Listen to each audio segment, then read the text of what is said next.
tires because I might wonder if we use the blend on board and put on the drivers a little further back here tonight because once he's done, there'll be a little bit of an indication as to make sure that the tires aren't jump on the road. This is a race car number 6, which quite a bit of tire.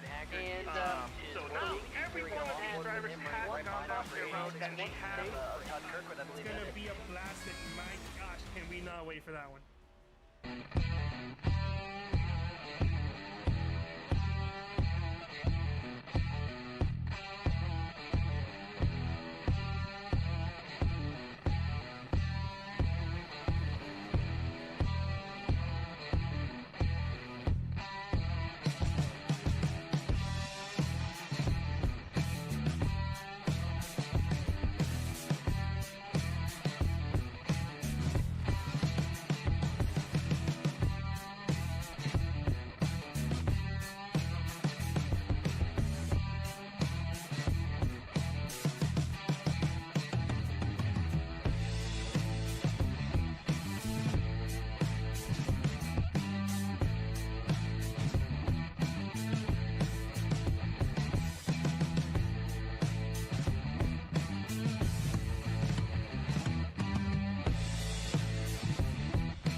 You are looking live here at the virtual Darlington Raceway, and tonight it's playoff time for the boys of OSCA, as this is round one of two of the playoffs before we go into the final round at Milwaukee in a couple weeks. Hello everybody and welcome to 3 Wide TV. I am your host Michael Goodman, and along with me in the booth is Carlos Acosta, and mentally drained indeed. What a crazy day it's been here, Darlington, and we're going to be mentally draining for these drivers as well. Tough track here at Darlington, of course. The track too tough to tame, and one of these playoff drivers are going to look to try to tame this track tonight and lock themselves into the race at Milwaukee again in a couple of weeks. And as we are finishing up practice here before we get set to qualify for the South Carolina 120, and again, it's the Darlington Shuffle Playoff Race. That's what we'll call it here tonight. I like it. And the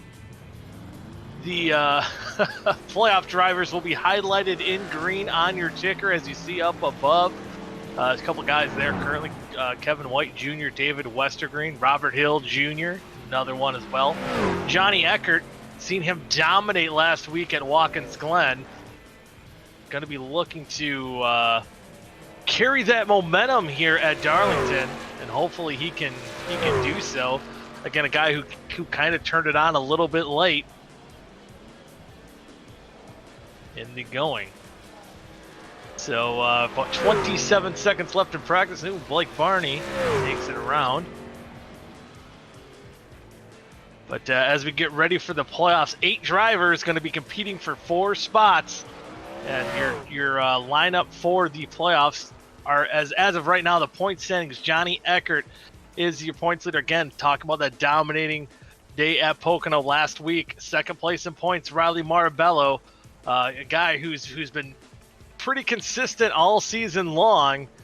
Maybe missed the past couple of races. Last week, even at Watkins Glen, didn't have the best luck, but he is currently 5 points behind Johnny Eckert going into tonight. Defending champion Blake Barney, he'll be running third with 2 points behind Marbello. Matthew Bayak is going to be in fourth. That's currently the cutoff going into tonight, as Kevin White Jr., Dylan Gooden, Westergreen, and Robert Hill Jr. are going to be battling for to get into that top 4 to settle this one out. As they are getting ready to go out on the racetrack here to qualify for the South Carolina 120. Again, two races, 2 heats, two halves, I should say. I'll get that. Every time one of these times, I'll get it. We'll get the halves going here. 44 laps apiece. Top 8 will invert. And Adam Tepe, first car out on the racetrack, trying to get some time. Some of the guys sending their laps as well. Some other cars out on the racetrack there. You see that is the 73 of Kynan Jones, trying to make his lap.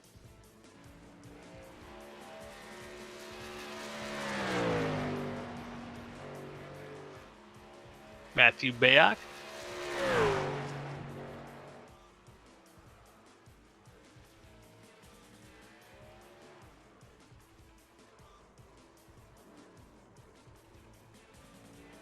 Ooh, he loses control on his lap, and Robert Hill Jr.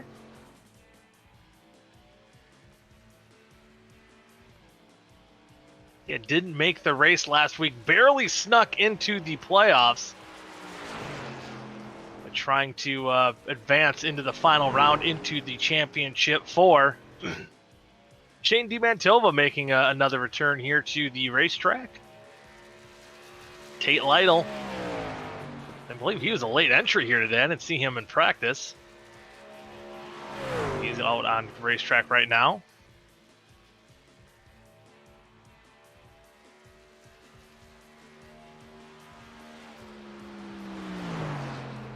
Completing his lap. Ooh, excuse me. So on the pole, as of right now, is that 90 car of Johnny Eckert, carrying that momentum from last week at Watkins Glen. And here you see the 2 truck of David Westergreen. Again, getting that win at Talladega.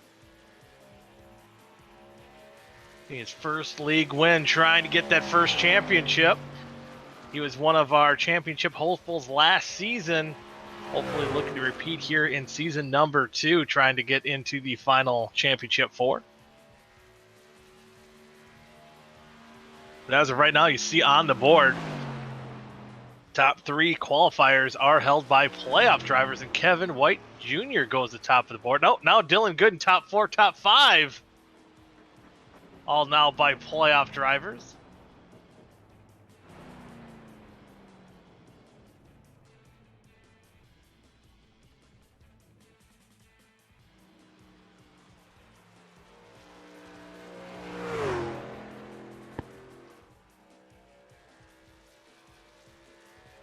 Here comes Blake Barney, our defending champion, currently scored 3rd. See if he can get another lap.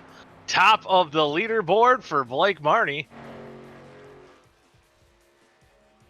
Then Dennis Weeks Jr. just missed out on getting into the playoffs, trying to at least go out with a bang.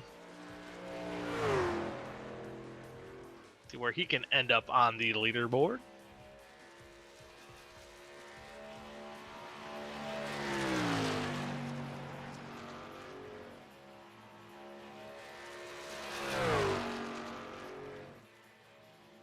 '97 again. Looked like he was going to almost hit the wall coming out of the corner. They're able to hang on and see where Dennis Weeks Jr. will end up. Currently scored in 10th on lap number 1. Getting tight out of the corner. He's going to hit the line. Let's see what he ends up with. And he's going to end up in 4th. So currently your top 5, Barney Gooden Jr., Kevin White Jr., Dennis Weeks, and Johnny Eckert, as qualifying has concluded here for half number 1 of the Carolina 120. Again, 44 laps. We'll decide who takes the checkered flag and help out to advance to the final 4 here for those guys in the playoff race right now. And that 75 car right there, he is in that mix, along with who will be starting on the inside of him. That will be Blake Barney. We'll get the starting lineup going here in just a second. And there is your starting order on row number 1. It will be a defending champion Blake Barney in the 00.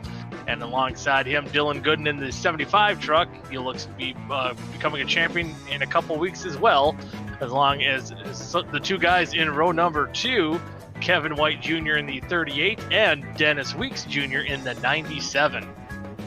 Last week's winner, Johnny Eckert, he's going to be starting in the 5th position. He's looking to carry that momentum. And Shane DiMantova is going to be starting in that 6th position in the 20 truck. In row number 4, Riley Marabello in the 92, and who's been leading the points all season long. Can he advance to next round? We'll see. And David Westergreen, again, that winner at Talladega not too long ago. In row number 5 will be Tate Lytle on the inside in that Days Gone By Toyota, and alongside him will be in Dallas Myhand in that number 41 OSCA Ford. At row number 6, it will be Vic Bloom in the 99 and Adam Tepe starting in the 12th spot in that 96 Yee.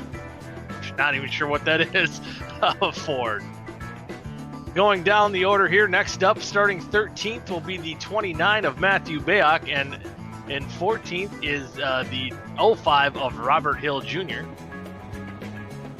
55 of Brandon Give Me a Dollar be starting 15th. Dennis Warren in the 70 be starting alongside Kynan Jones 17th, and Nicholas Monticelli will be starting 18th. And rounding out the field in that 37 machine will be Glenn Bundren Jr. So again, 44 laps in this half to decide it. And then we'll go to half number 2 after we invert the top 8. And this is a track always, too, you almost want to race the track, not so much the other drivers, but it's something that's easier said than done, that's for sure. We'll see how it plays out for them.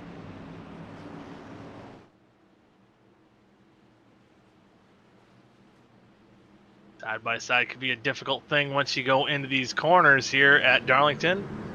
And the pace truck is off, I think, and we are getting ready to go green flag as Blake Barney is going to be leading them down to the green flag.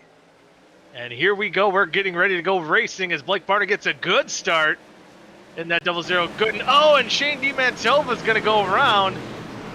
Looks like a couple other cars involved there. The 92 of Riley Marabello. No caution out on the racetrack as Marabello's off the racing surface. So losing a lot of ground. That's unfortunate for that 92,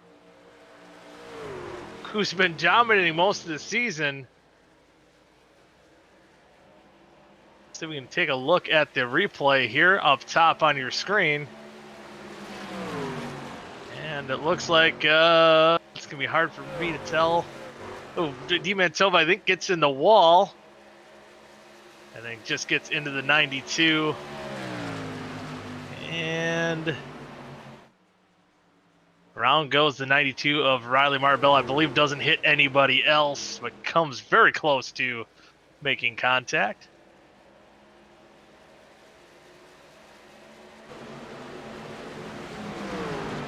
So here's one more look on that top side of your screen.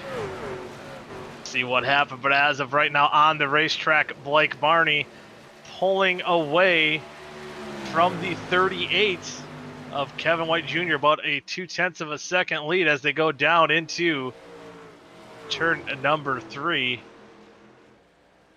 I'm kind of mixed up on the track. I think they're coming out of turn, yeah, that was turn number 4 they just came out of. And then Dylan Gooden now moves up into the second spot. What happened? Oh no, my scoring's off. Kevin White Jr. still holding. Dylan Gooden has moved up into the 3rd spot. As you see, battle in the back of the pack here. Oh, I kind of missed that one, and I believe Brandon Dollar got in the wall. And it looks like, some damage there to Dallas Myhand and Adam Tepe. And kind of, heavy damage to the side of that 55 of Brandon Dollar.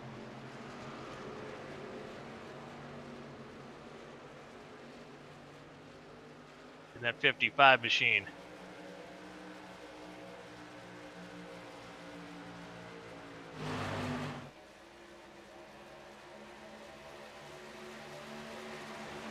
And Raza back up front. It looks like Dylan Gooden's going to be catching up to those top 2. Johnny Eckert following suit, as well as the 97 of Dennis Weeks. So we might have a battle for the lead here and not too much longer.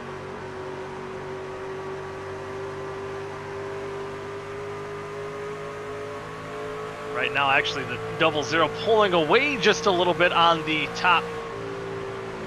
The rest of the top 5, I should say. The big thing here is going to be managing your tires. Again, with that caution not coming out, really hurt that 92 machine of Riley Marabello, who is currently scored 17th out of the 18 cars that took the green flag here tonight.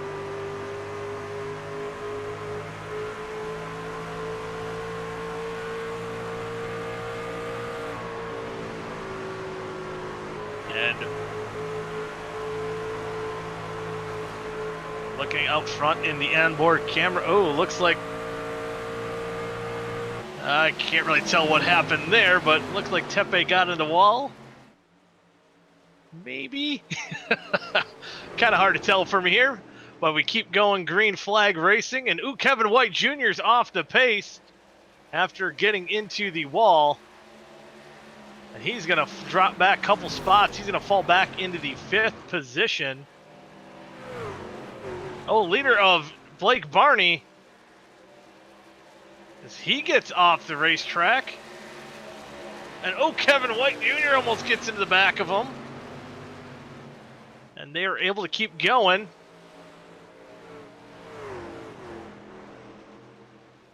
And Carlos, if you can hear me, if we go back to what we did before, that might work better. Okay. Having a hard time making out what's going on the screen here, but we'll try to get going as Dylan Gooden is currently your leader. It was my bad. I thought this would be better. Here we go. Now I'm back in good sights. Okay, back on track. Dylan Gooden takes over the lead. Johnny Eckert second. Dennis Weeks in third. Kevin White Jr. in fourth. And Blake Barney was two guys that were leading the pack. The 38 and the 00. They had some issues and falls back. He's still able to hang on to a top 5 spot, but lose a bunch of track position. And fall back outside the top 5, but maybe burning up those tires a little bit on the short run. And then behind them, David Westergreen and Vic Bloom trying to run them down. Oh, it looks like in the wall, Kynan Jones getting that little bit Darlington stripe. Doesn't look too much for the wear, but if you hit that wall too much, I think your truck starts plowing just a little bit and the handling can get... This is something that happened a little bit ago oh boy. It's the 27 of Nicholas Monticelli. Oh boy, that's a little bit more than the Darlington stripe. But he's continuing rolling. Actually, no, he's still rolling, but back in 18th. Monticelli scored again out of the 18 cars that started this race. If you're a fan of that 92 of Riley Marabello, he has made some spots. He's up to the 14th position, but he is still 16 seconds back. And back up front, Dylan Gooden leading Johnny Eckert and Dennis Weeks. Got the guys from Outlaw Racing trying to make some noise. Last season, it was ID Racing that kind of dominated the show, dominated the playoffs. This year, we're looking at a new team, new group. But we also have other playoff drivers like Kevin White Jr. and Blake Barney wanting to make some noise. And how about SAD Racing? That's David Westergreen honoring that group,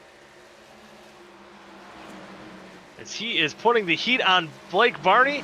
Westergreen looks on the inside. Oh, a little bit of contact. Barney goes up into the wall. You can see his Darlington stripe on the outside of his truck. And it's so hard. Its corners are so tight. And man, every time you go to these corners, it is probably one of the most uncomfortable things to do. It's not so much corners right here on exit. If you're side by side, that's usually when the bad news bears happens. And it might be bad news for Blake Barney again, as now Vic Bloom is going to look to take over that 6th position, as Blake Barney, ever since holding on to that lead, is in a free fall, kind of a free-for-all too, for this 6th spot. And even behind them, Tate Lytle, who's just rubbing on the outside wall, getting his Darlington stripe. A lot of drivers that are having issues. Matthew back in 14th. See on the left side of the ticker. So some playoff drivers having good runs, as in Eckert, Gooden, White, and Westergreen. Starting off on a good note. Blake Barney started off good, got the pole, but currently struggling quite a bit. Again, there is that 92 of Riley Marabello, and looks like he's going to lose a spot now to Adam Tepe to fall back into the 13th position. Again, we've seen right off the start, he had just unlucky with Shane DiMantova getting into the wall, them two getting together, and not a benefit of the caution. But just being off the track enough where no yellow came out. So he started in a big hole, and that's going to be a big hole for him in the playoffs after being one of the more dominant drivers all regular season long. See if he can dig himself out of it. Again, he does have another half tonight to settle this one out. But Again, not where he wants to be. That is for sure. Ooh, but it looks like back up front we have a battle for the lead. But again, these guys are all teammates up front here. So we'll see how hard they race each other with 25 laps to go left in the stage. Again, especially with Gooden. I believe he was one of the drivers coming into tonight that was on that outside looking in. He was currently scored 6 out coming into tonight for that advanced position. But again, that's still got next week and a second half here tonight. And Johnny Eckert leading the points going into tonight.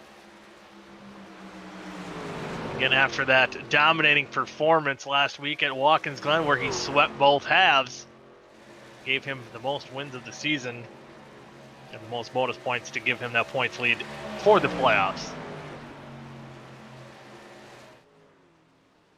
So I know what these guys want to duke it out, but not this week. They want to do it at Milwaukee. But I'm sure, you know, maybe they'll battle for the win, but you don't want to see one teammate taking out another and maybe get them out of contention for a championship and put another competitor in.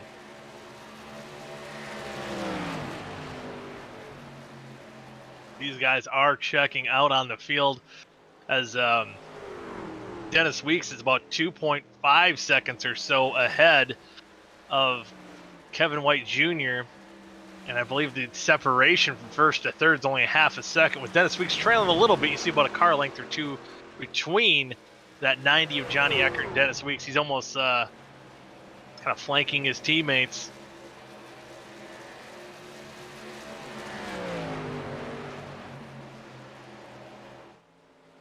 We do see a couple of guys on pit road. Tate Lytle pulled it onto the racetrack. We've seen him get some heavy damage or heavy contact in the wall. And Davis Warren, again in that 17 machine, or the 70 machine, running in 17th. He's on pit road as well after getting some damage.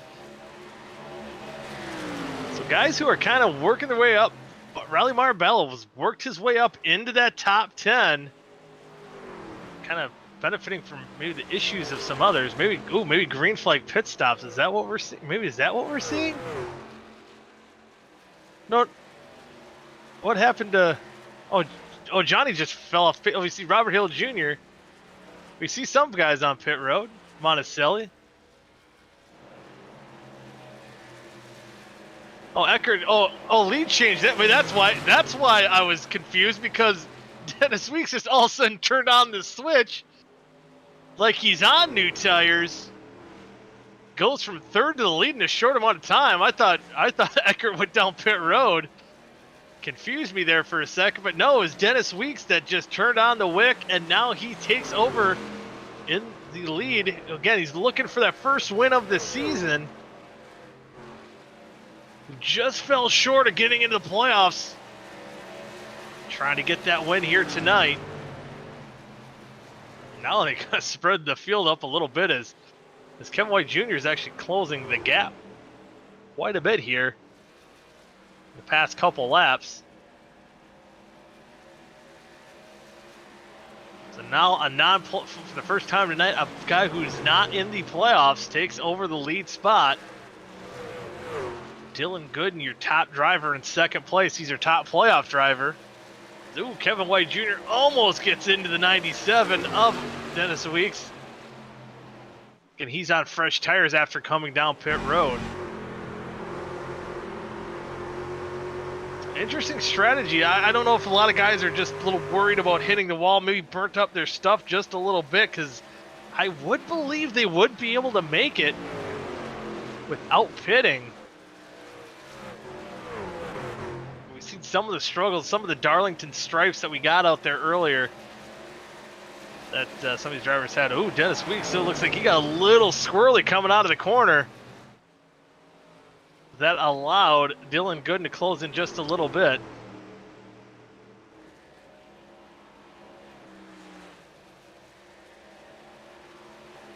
Again, the top three guys separated by a little over 0.4 of a second, fluctuating. Nose to tail right now, trying to work through lap traffic. Oh, we got a car around. I believe, was that Monticelli? Didn't quite see who was spun out there. Monticelli, no caution, but just again those differing speeds. He's Gooden, and Gooden takes over the lead as well. Well, he's Johnny Eckert. There were 15 laps to go, but that was just a case of two different tires here with Monticelli going down pit road. A lot fresher tires. You see that run? He gets off the corner, tries to get on the apron just a little bit to get that run. Oh, and it's Carl. The V. Oh, it is the V Show Joe. Is that correct?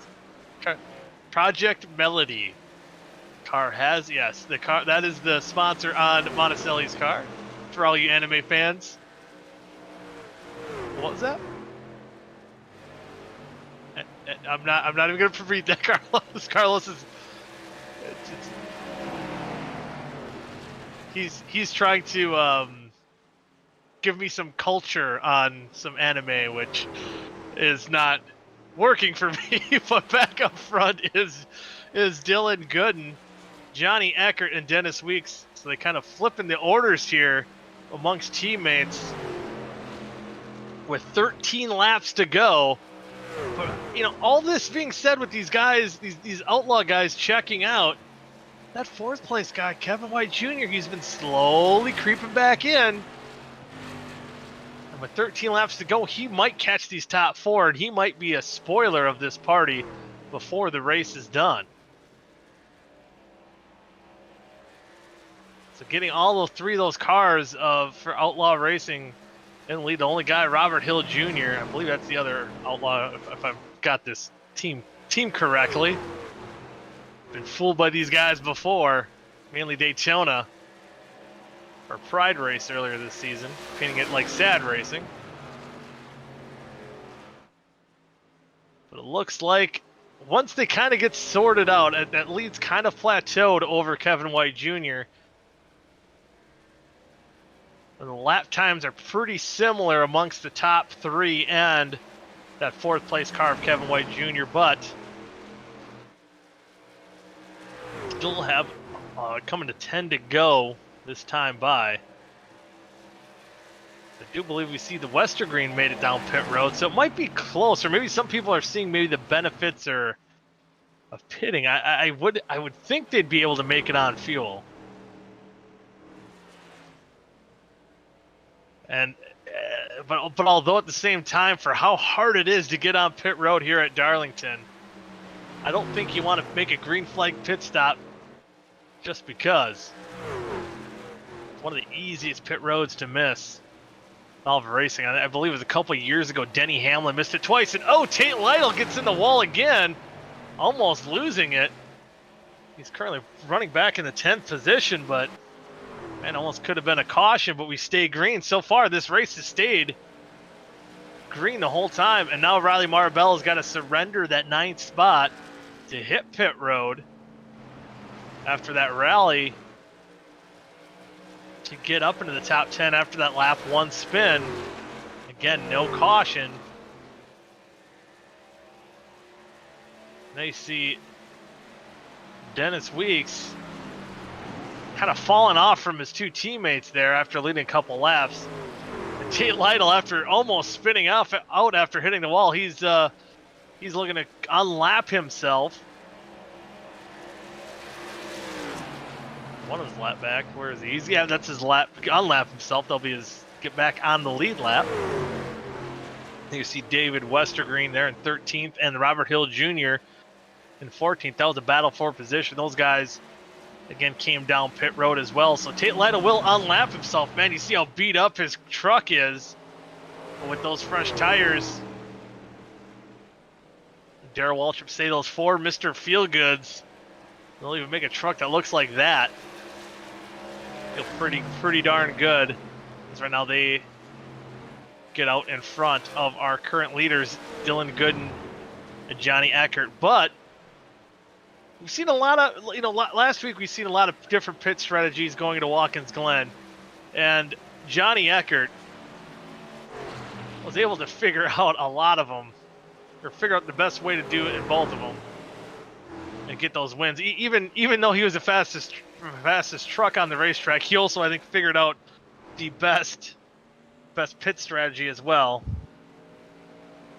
And now we see the 4th place car of Kevin White Jr. hit pit road, so they must have had to pit, unless maybe you saved. It must have been really close.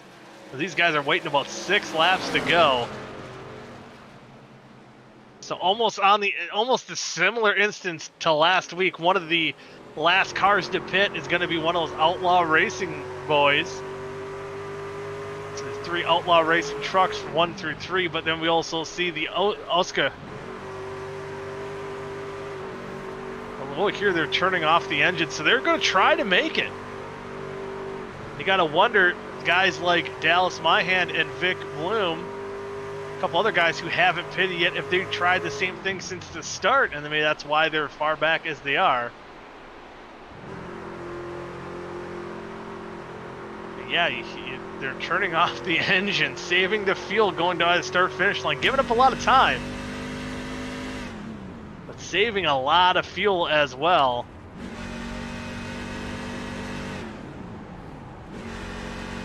So probably about a half a lap. You can hear it on board here. Just trying to sip the fuel as little as possible. But you do have guys like Adam Tepe who have calmed down, have been down pit road already. No, Adam Tepe is not. Tate Lytle's the highest car that's pitted, that's been down pit road. So 21 seconds. So if any of these guys run out, could be very interesting. See Vic Bloom, Tate Lytle moving up into the 4th position.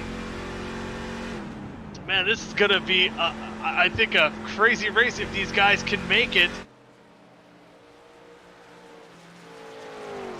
Trying to save every little bit. I mean, it sounds like they're not even on it for half the lap. 3 laps to go. Can they sip enough fuel, save enough fuel? 2 laps to go now to get the Heat 1 win. Yeah, they're getting the little Dixie sippy cups out, trying to save as much fuel as possible. Dennis Weeks Jr., it looks like he went into total fuel save mode in that 3rd position. See if he's saved up enough fuel. As you see Kevin White Jr. unlapping himself, currently scored in that 10th position. White flag is out. Dylan Gooden Jr. and Johnny Eckert, are they going to have enough fuel to come back around? I'm hardly on the gas, or hardly running the engine, as little as they need. Tate Lytle 11 seconds back. It looks like it's going to be a miracle. And oh, it looks like Dylan Gooden might be out. Johnny Eckert's going to pass for the lead. So Dylan Gooden's out. See if he can coast back to the line, at least get a top 5 finish here. But the momentum continues for Mr. Fuel Mileage. It's Johnny Eckert who's going to win half number 1 here of the South Carolina 120. So master pit strategy guy for Johnny Eckert, doing it once again, winning his 3rd straight half. Tate Lytle will take 2nd. Dylan Gooden's hung on to finish in 3rd. Blake Barney 4th, and Matthew Bayak in 5th.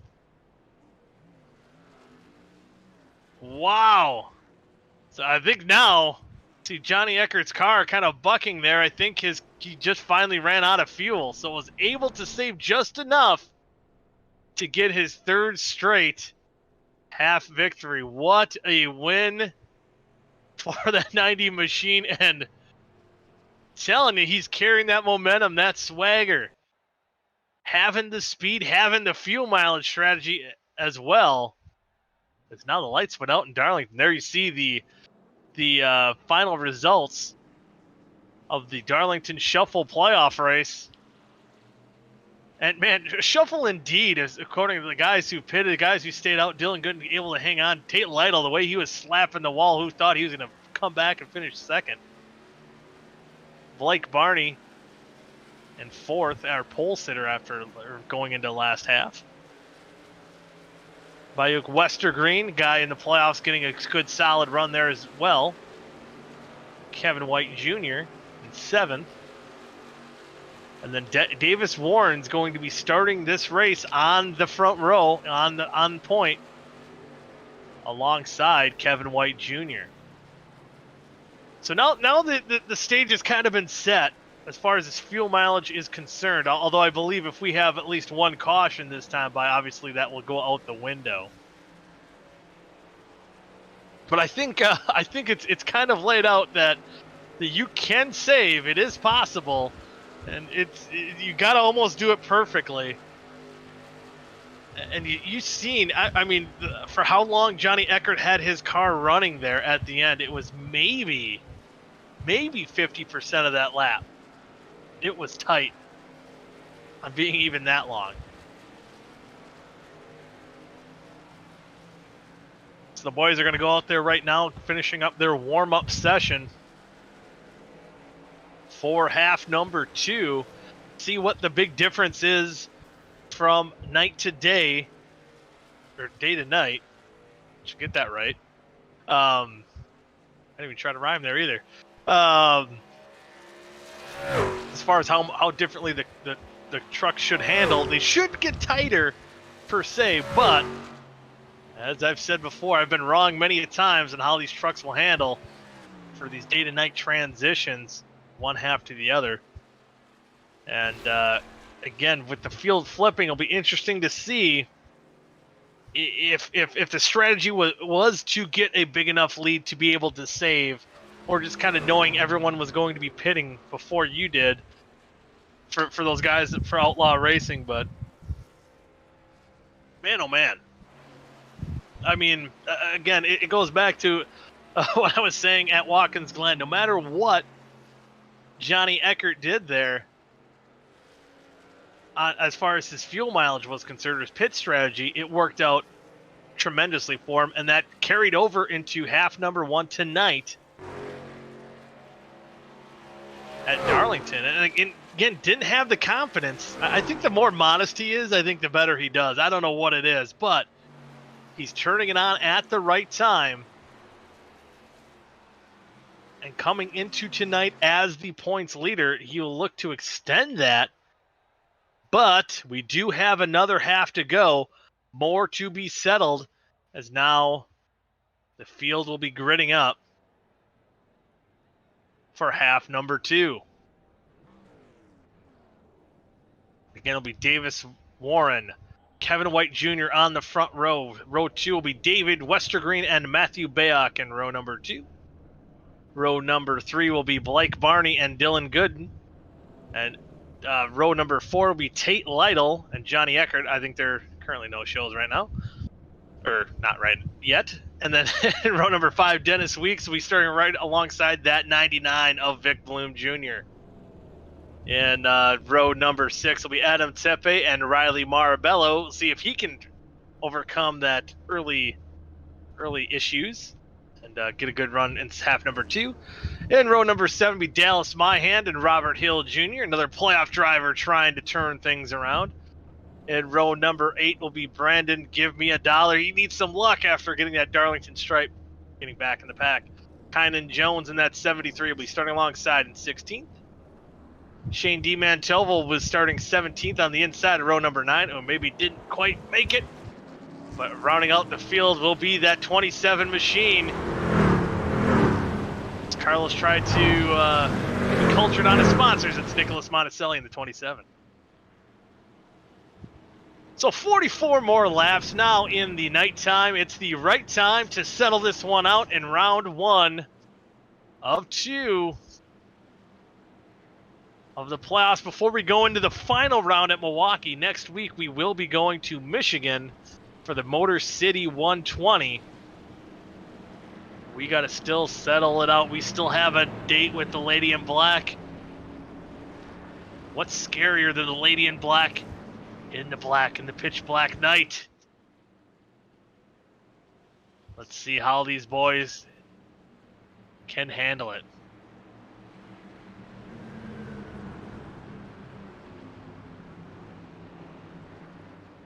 And Davis Warren's going to lead them to the green flag. And here we go to green flag racing. Oh, wheel spin up to 70. He's going on the inside of the track. He's going to get freight trained. And bye-bye to that 70 truck as he's going to lose all that track position. That will move Kevin White Jr. to the lead. As, man, before the restart happened, Big Bloom said, watch that wheel spin. And I think Davis Warren just had a little bit too much of it or wasn't expecting that much. And, oh no! It went from Johnny Eckert to Robert Hill Jr. Now Dallas Myhand, I think, is sideways as well. I believe everyone was able to save it. For the most part, they're very much off the pace, but man alive, that was an accordion effect of guys spinning. And it boiled down to half number one winner of Johnny Eckert, who's back in the 11th position.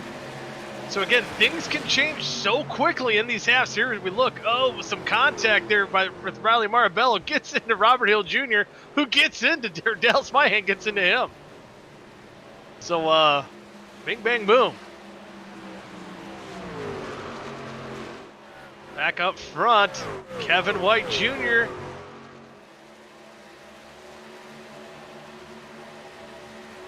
leading Matthew Bayak.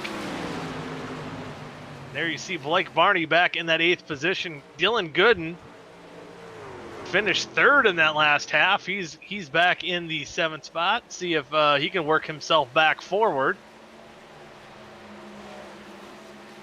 Tate Lytle, man, he finished 2nd in that last half. He's already worked himself up into 3rd position. Let's see if he can stay off the wall. We've seen him. He's always had the speed, but sometimes, you know, he's kind of, without running really for points, he's kind of doing the Ricky Bobby things out there. He's either going to finish 1st or last. He's going to go high, wide, and handsome. He's going to kiss that wall if he has to.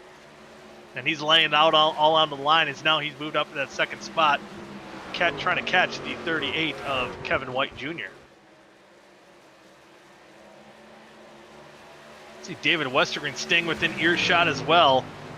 We've came close to having cautions, but especially on that start with our pole sitter in half number 2 here, Davis Warren, who's now currently in 9th.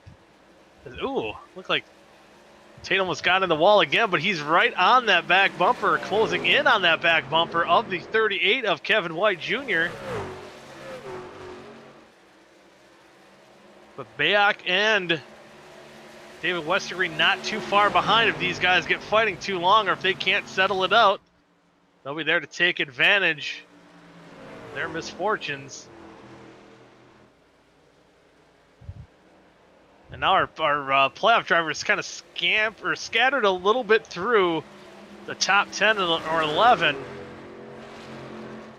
Except for we see Robert Hill Jr. scored back in 16th. Just a rough start to the playoffs for him.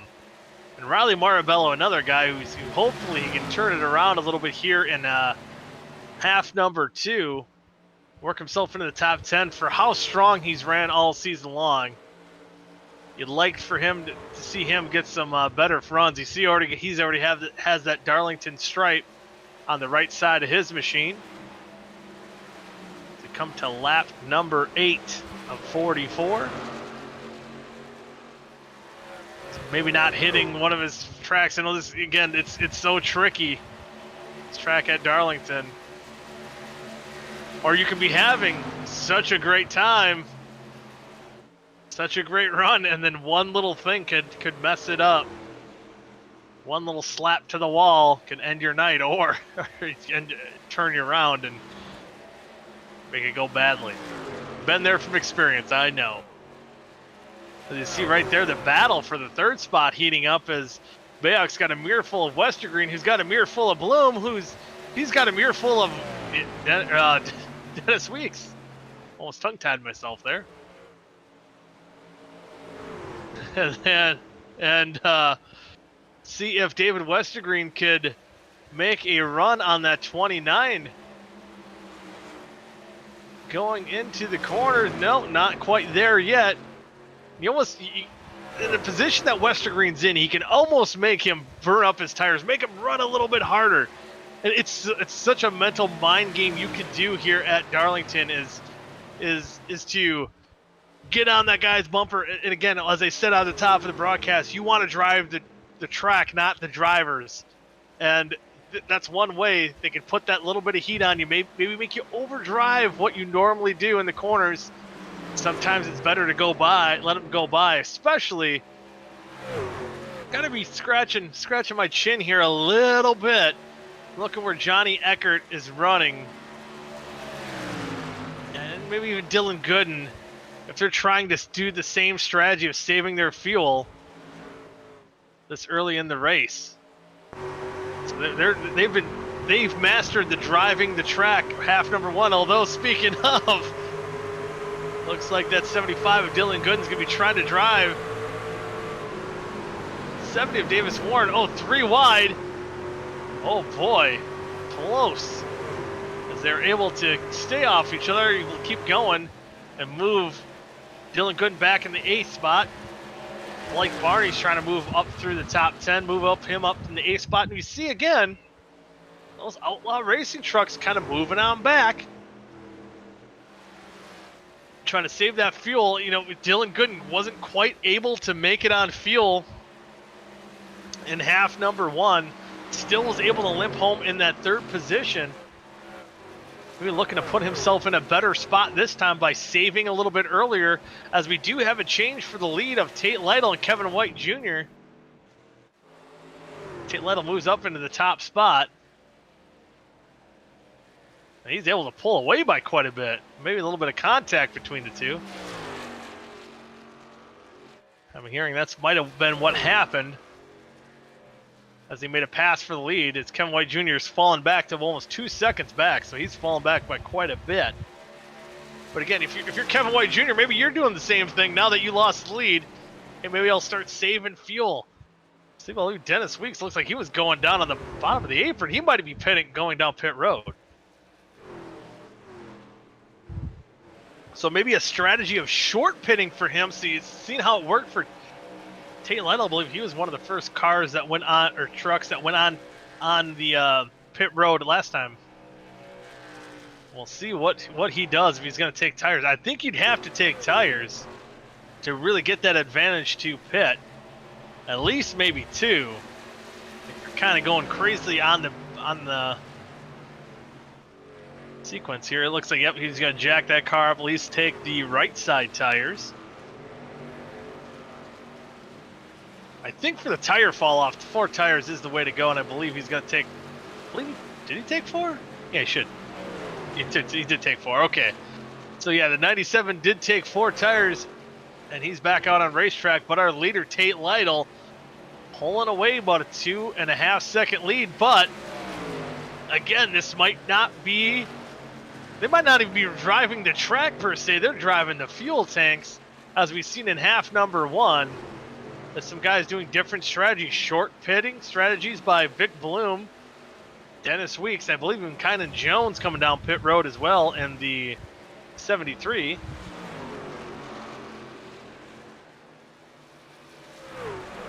So it's going to be a battle of what is the right time to come down pit road, or do you need to come down pit road? I think short pitting might put a little bit more pressure on the guys. So see, if there was someone who short pitted that short in half number 1, I think they would have made up enough ground where it would have made it might have forced guys like Johnny Eckert and Dylan Gooden to burn a little bit more fuel to try to maintain that gap that they had where they could save enough fuel. So any closer, they might have burnt up a little more fuel than they wanted to, and they might have been short of even coasting to the line and getting a top 5 finish. And Westergreen down pit road. He's going to do the short pit here as well, as he surrenders his top 10 spot. So again, not too much has changed for who's coming in, who's not coming in. Dennis Weeks, I believe he was the guy who tried to make it most of the last half. Other than that, mostly staying the same. But you see the pace that's you see Tate Lytle's lead 2 seconds or almost 3 seconds. And ooh. It's almost like these guys right here with Marabello, Warren, and Eckert, and Barney. They're almost racing who can. Oh, Johnny! Oh, no! Oh, and that might bring out a caution. Riley Marabello, Davis Warren. No caution, and Riley Marabello. That I am very surprised there's not a caution. Oh yeah, our Darlington does have being informed, has an old detection system. And you see Riley Marabello smoke there in front of our leader Tate Lytle. He's going to come down pit road. Man, oh man. I believe that Davis Warren got into the wall, got into Riley Marabello, who got into Johnny Eckert. So that really tampered their pit strategy. They almost looked like they were trying to battle who could be the slowest, who could yet maintain that speed. And unfortunately, didn't work out for the 90 and the 92, I believe. They look like they're going to be a little bit worse for the wear, but Kevin White Jr. staying out on track with halfway through the stage. Is your leader, Matthew Back, 1.4 seconds behind the leader. You see Marabello and Eckert falling down 2 laps down. So, again, how good it started off for Johnny Eckert. Had the 3 wins in a row. Man, this could play a little bit of a factor into the night. See how the points shake up after tonight, or what Johnny Eckert can maybe rally by the end of the night. Again, with the detection, where if you're on the racing service and by the time these cars got sideways, what you meant by the detection of throwing a yellow. Well, I believe the 56 went around as well after coming down pit road. No caution yet.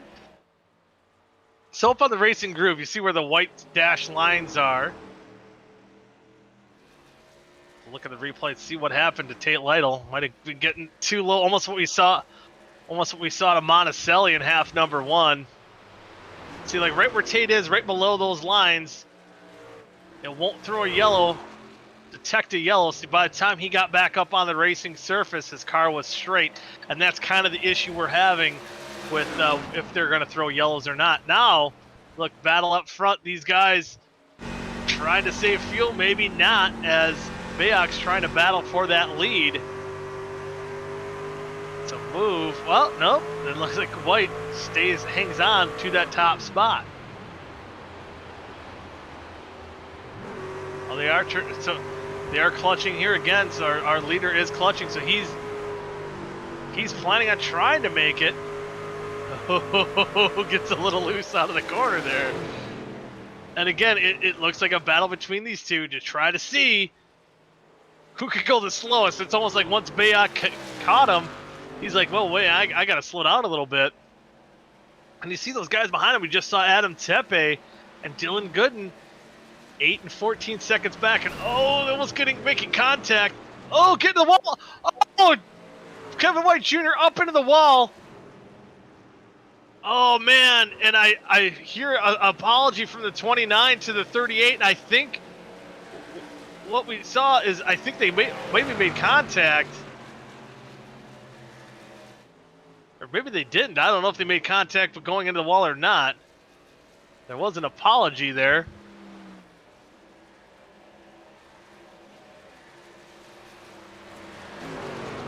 I'm hearing that there might have been a little contact between the 38 and 29 as going into the corner, and I believe that was where the 38 was clutching, and it was they were trying to. You could tell they were having a hard time feeling each other out and how they were saving that fuel. And I think the 38 might be coming down pit road. Yeah, I believe. Yep, he did hit pit road. You see that on the bottom of your screen. So that kind of wrecked his night, unfortunately, and I don't believe that contact was on purpose by any stretch of the imagination. Again, it's so hard because again, race the track, but there are competitors on the racetrack that you got to race. It's so confusing. It's Darlington. It's hectic. That's why you can be mentally drained so easily after running a race here at the Lady in Black. So Matthew Bayak in that 29, can he save enough fuel to make it? Adam Tepe looks like he's been saving since the drop of the hat. Bayak is letting guys go by. Lets that 97 of Dennis Weeks unlap himself. And after Tate's little spin there, that he is now the top running car of trucks that have been down pit road. So 14 laps to go. We've seen how close it was for Johnny Eckert. Make up that time. Or how much time he lost in I believe 7 seconds. That seats 56 Tate Lytle after he pitted. So you want to keep that gap. You want to keep that lead.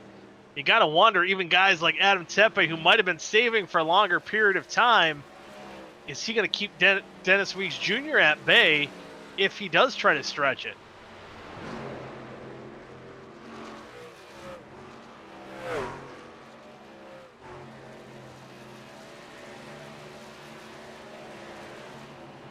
Matthew Back trying to save the field, but he's not. I don't think he's clutching it as much as we've seen Johnny Eckert towards the end of the half number one. So again, maybe they started earlier.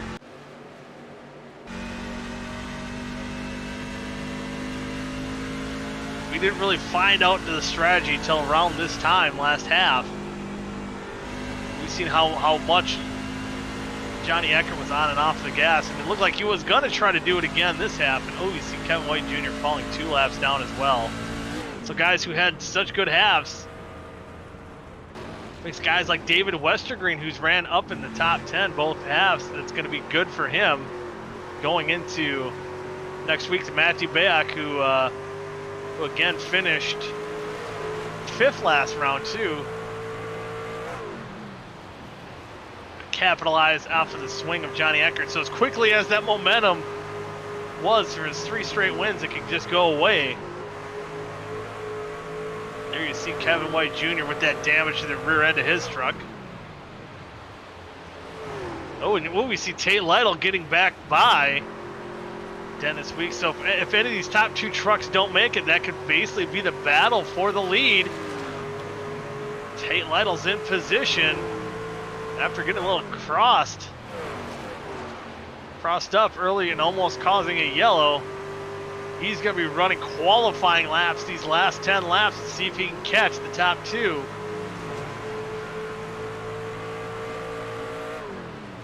Yeah, I would say, yeah, Bayuk is not as aggressive at saving as we've seen Johnny Eckert. Now he's really starting to clutch it with 10 to go. But is it too late? Only thing I think he can say and hope for is if he started saving early enough.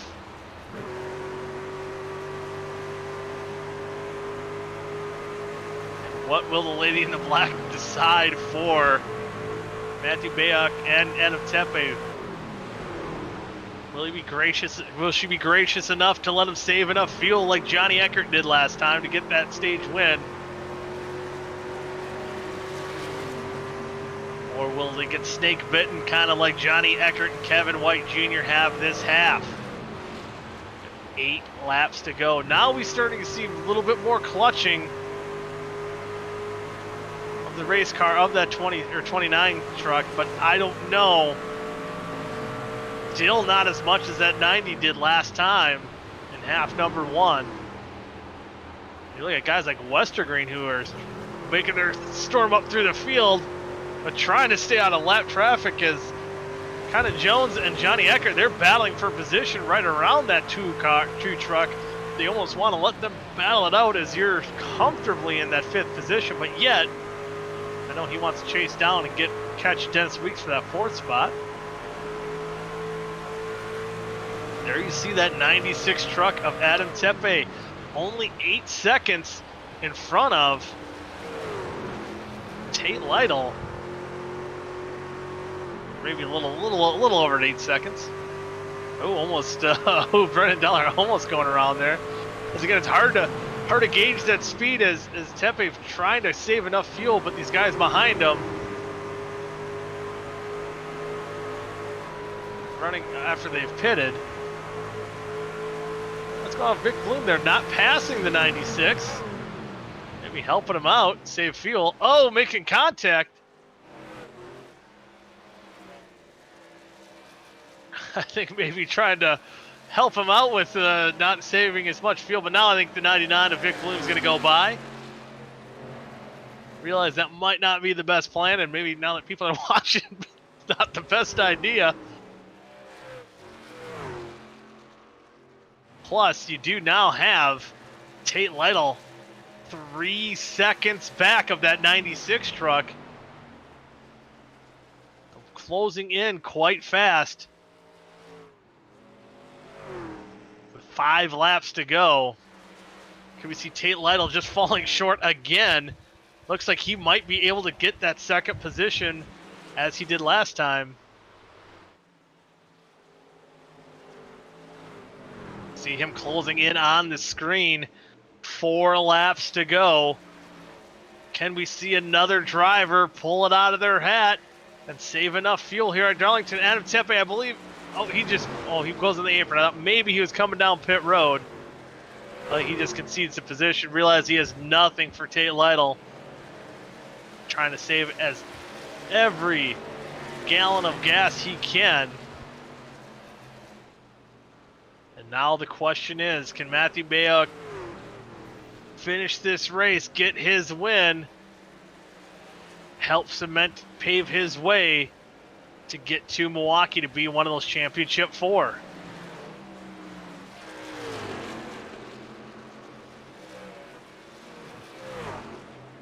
Yeah, it's been a very mixed night for the playoff drivers.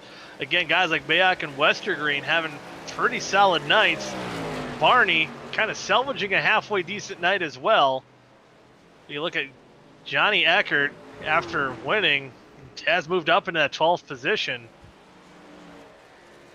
Kevin White Jr. having very mixed nights. Riley Marabello, I think he wished his night would have been a little bit different.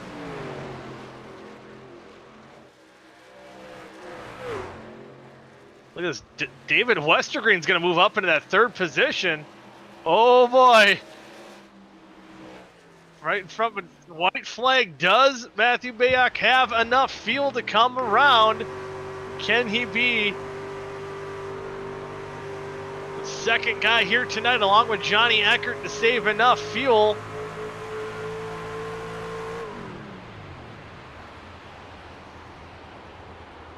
Going into turn 3, you can hear the silence of that engine.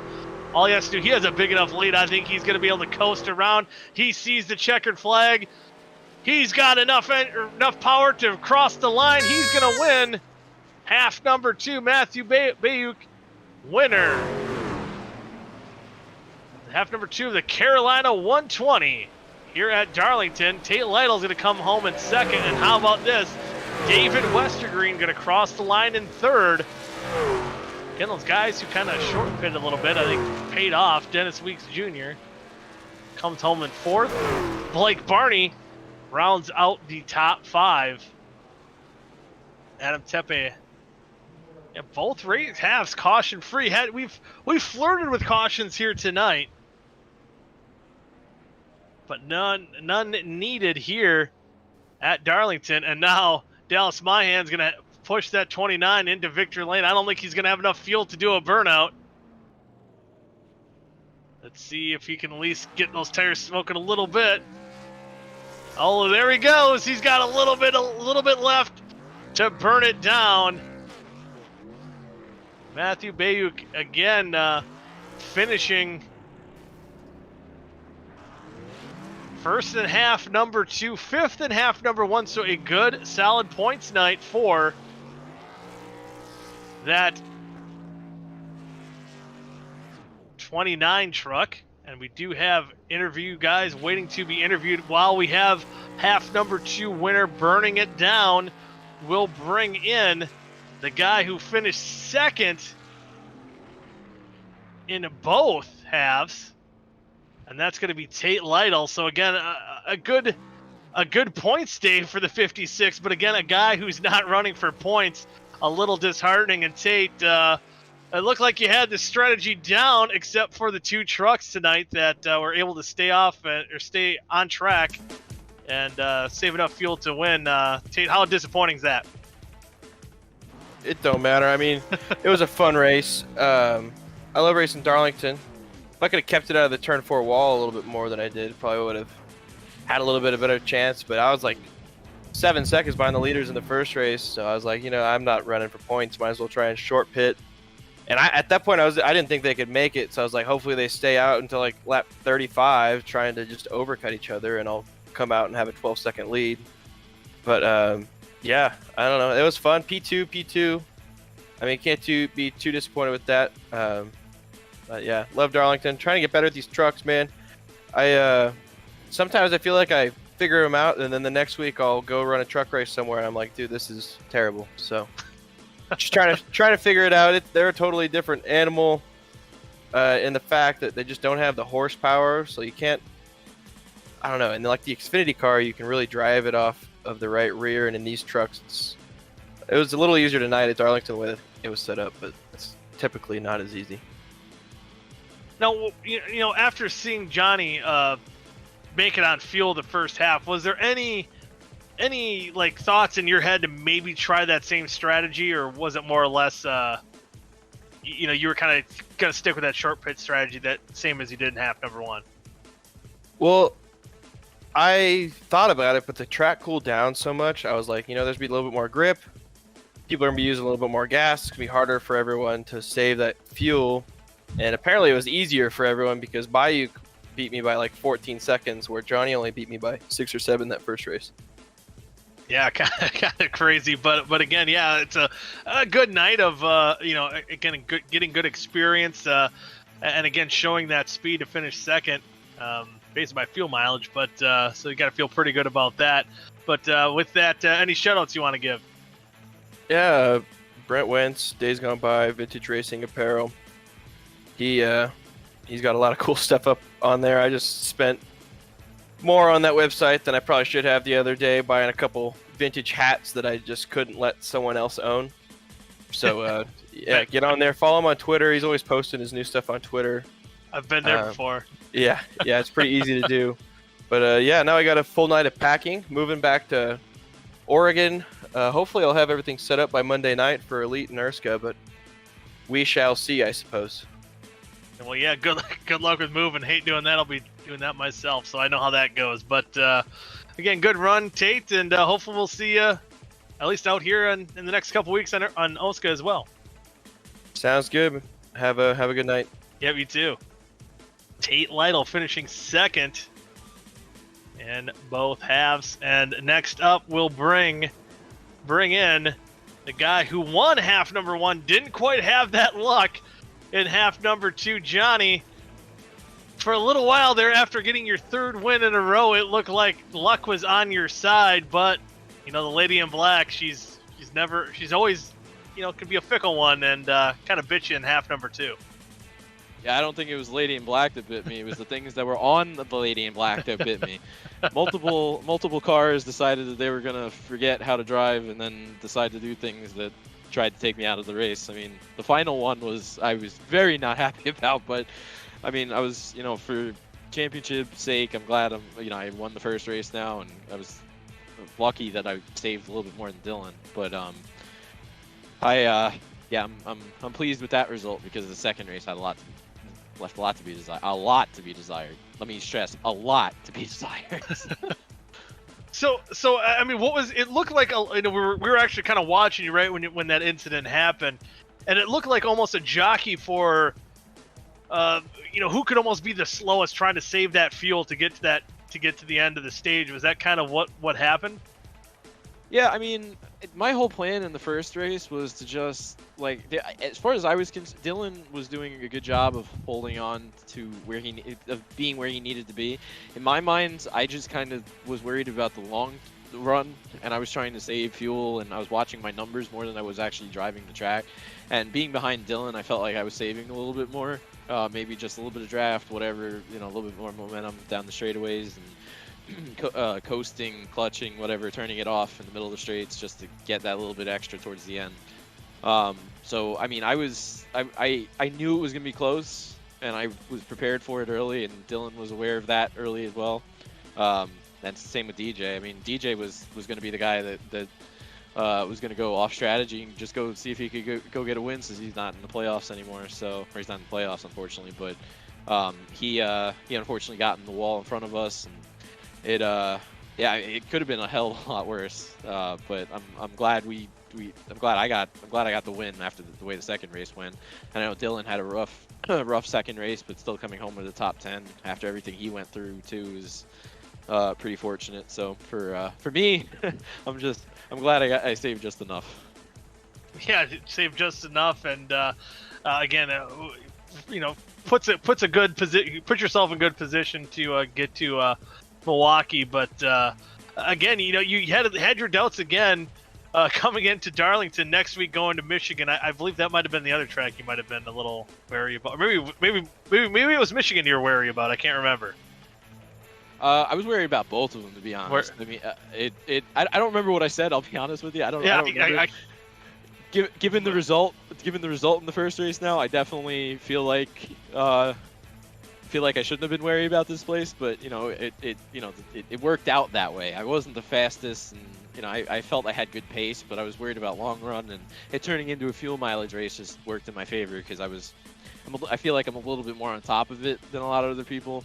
So I'm a little bit, I can see the data a little bit clearer, and I'm just thinking long term about that stuff. So I felt like I was in good shape when it turned into that and managing the gap. But Michigan, it's been a wishy-washy too. So I'm glad I don't have to worry about it anymore. But I'll be looking more towards Milwaukee now. That's for sure.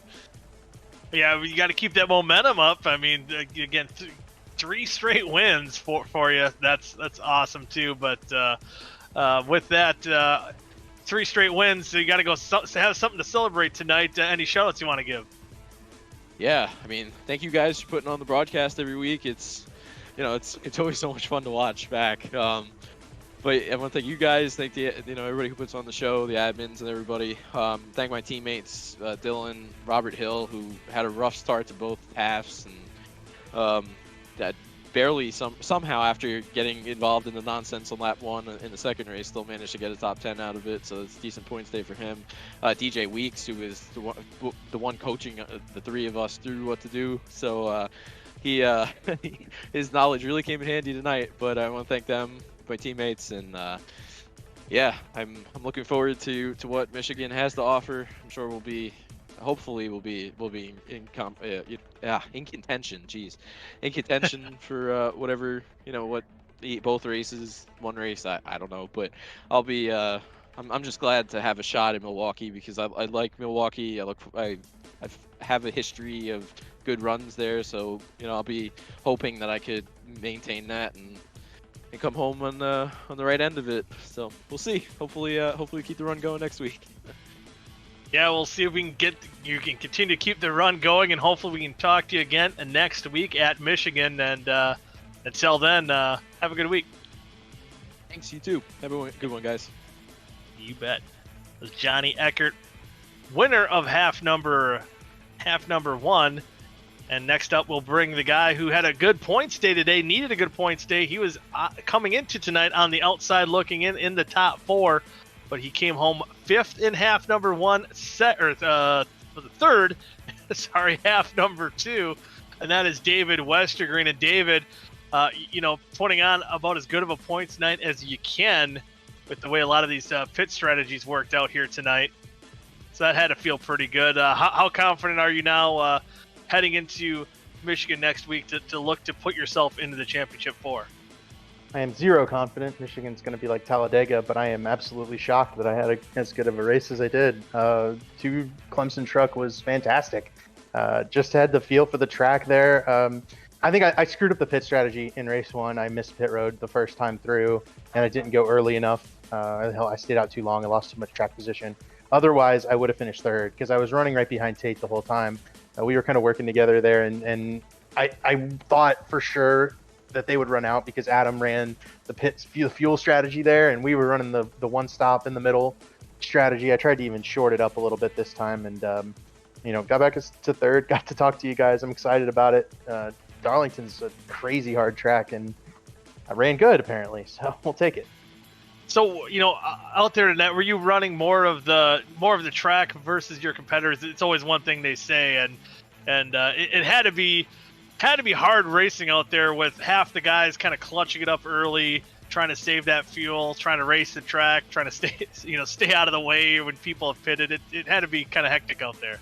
Yeah, I got stopped up behind some people all race long, but it was when I was just pushing really hard the whole race, so I was on the attack the whole time. It only bothered me a couple of times, and that happened. So it was fun, man. That was a fun race. I had a blast.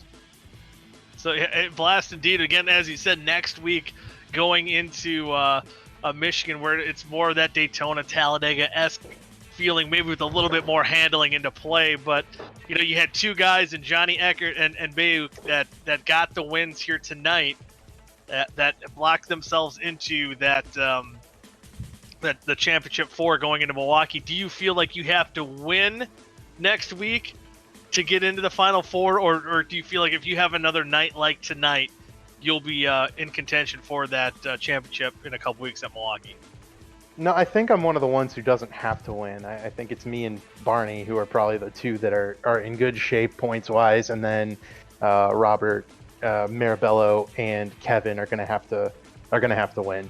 So for me, I need to beat the 00, be the top points car, and hope that some of these guys who've already won, or Tate, or some people like that show up and bring really good stuff and run really fast. I'm sure we're gonna try to work together, try to stay out of trouble. A win would solve it all, but for now, I was really focused on points racing today, and it worked out for me. Yeah, good points night indeed, and again, hopefully keep that momentum going next week. But with that, any shoutouts you want to give? Yeah, the Sad Racing team. It was just me and Adam tonight, and our light alliance with Pro Edge and Tate Lytle. We have a good thing going. We've run really well together the past couple of weeks.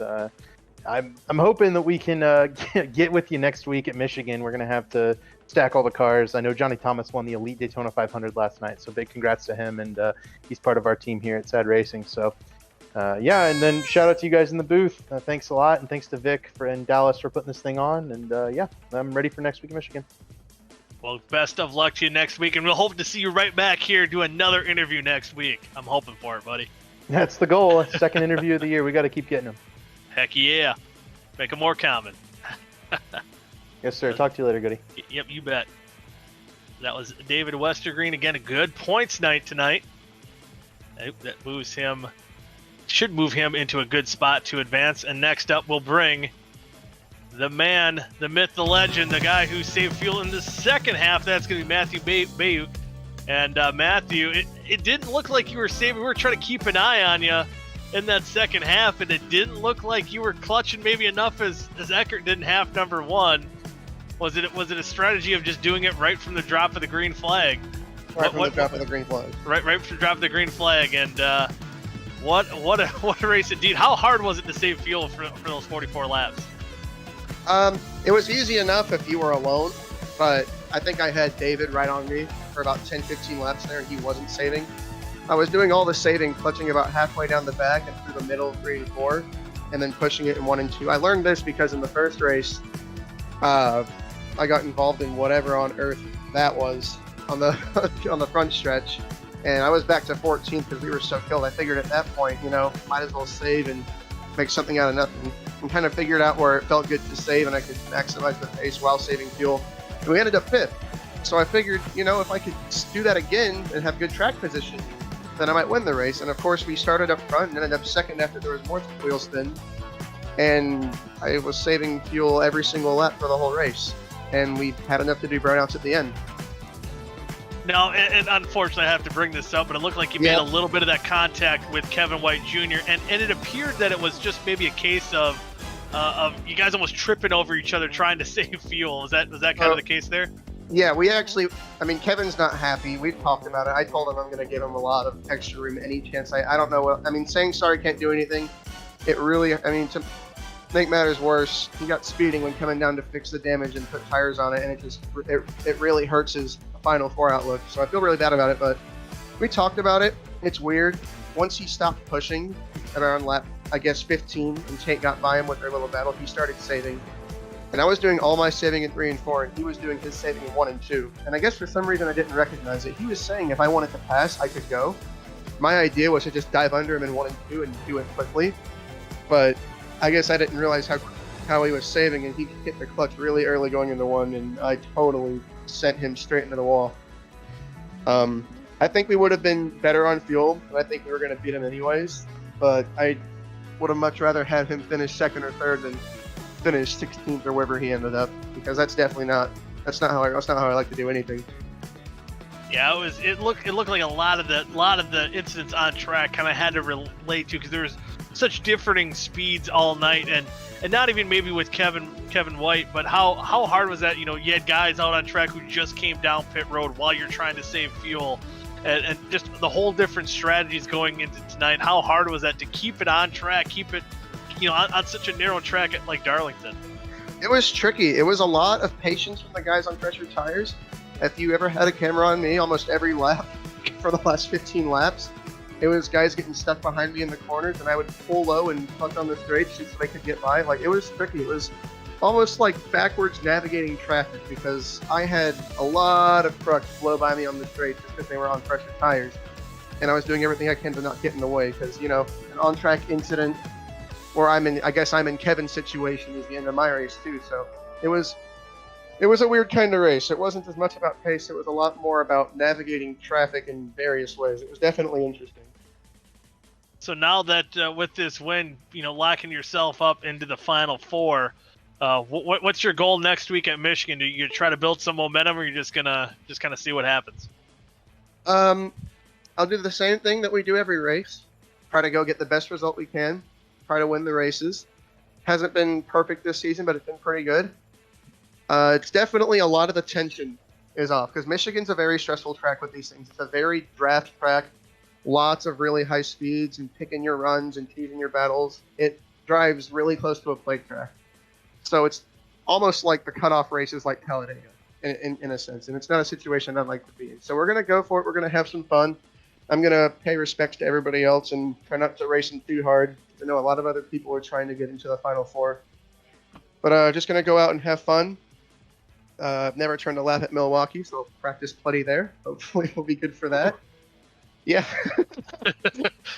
So, hey, man, yeah, I mean, at least you got time. At least now you know you have to get prepared for Milwaukee. I don't want to bet against myself, but Eckert's the guy to watch, I think. That's definitely his kind of racetrack. If you're looking for a guy to pick on for the championship, you know, I'm confident in myself, but I think Eckert's going to be the guy to beat there.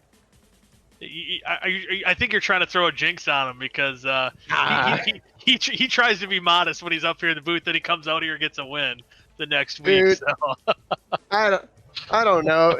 I forgot he won the first half. I was involved. Yeah, I don't know. I don't know. He was talking at Watkins Glen. He was like, I'm worried about Chad. I'm worried about everybody. And then he goes out and sweeps it. So it's like, I don't know. He's like, yeah. See, you got to play the reverse psychology on him. He's downplaying how good he is, and then you just go, oh yeah, man, I'm putting you know, you're the guy to beat. You might get in his head a little bit. I don't know. I don't know about that one. It's the mind games you got to play. Exactly. I'm just all in good fun there, but oh yeah. Well, yeah. Best of luck, as we know you two will be in the Final Four, so at least you two guys will have that luxury to be prepared, and again, like you said, not have to worry about the hecticness, I guess you could say, of what it will be like next week at Michigan. Absolutely. And with that, though, before we let you go and celebrate your victory and clinching your spot in the Final Four, any shout-outs you want to give? Absolutely. I want to shout out you and Carlos for putting on a great show every week. It's always fun to go back and watch these things, even after the race is done. To Vic for putting on the league. It's fun coming back every week and running. Shift Esports and the team Shift Esports, and Seth Rawls and SR Design for making beautiful paints all season long. All right, well, there you have it. And Matthew, good win tonight. We'll see you next week at Michigan. Hopefully, we right up here in the booth again. We can have another chat. Absolutely, love talking to you guys. Have a good night. Yep, you too. Again, that was Matthew Bayuk, who got win in half number 2. But Darlington Shuffle Playoff Race number 1 is in the books.